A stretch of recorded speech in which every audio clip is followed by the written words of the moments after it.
General Petraeus, so after more than a dozen hours of testimony at Congress, what do you think's been accomplished? Do you think they get it? Well, what the ambassador and I sought to do was to provide the latest information, provide a forthright assessment, to describe the situation that we saw, and to explain the recommendations that we have made to our chain of command.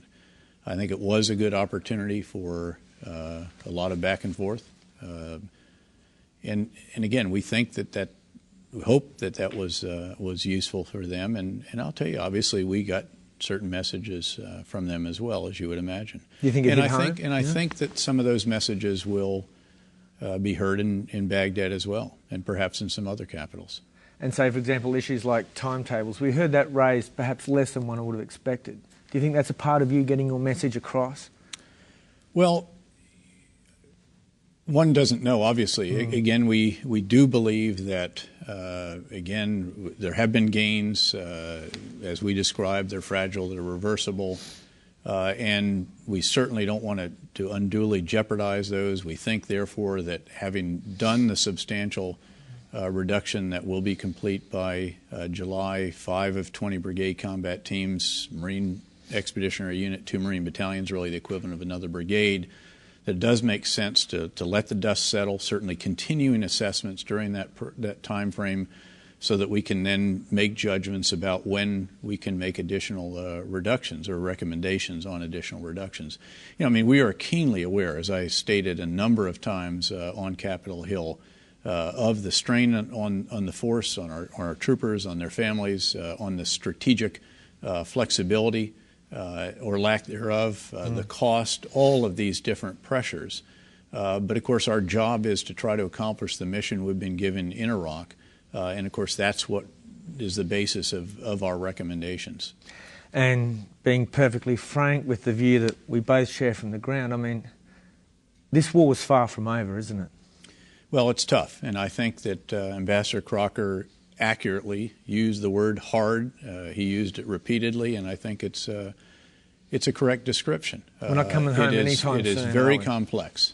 I think we will be engaged in Iraq, and again, that is the operative word, I think, engagement, rather than perhaps exit, but engagement will continue for some time. The question, of course, is at what level, at what cost, and in what form. In other words, what tasks, how much, when it comes to the military, are we in the lead? How much are they in the lead? Obviously transitioning that, as actually has happened and is happening in a number of areas, even as we still, in some cases, have to take that on ourselves.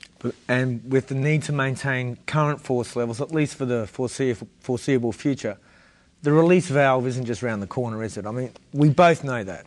Well, again, we want to, it literally does depend on the conditions. And of course, I know that they heard that a number of times, but of course, that's the job of a commander, I think, is to convey the importance of how the risk can accumulate, again, depending on the conditions, but with every desire, intention, and effort to try to reduce, again, the strain on the force and on our budgets.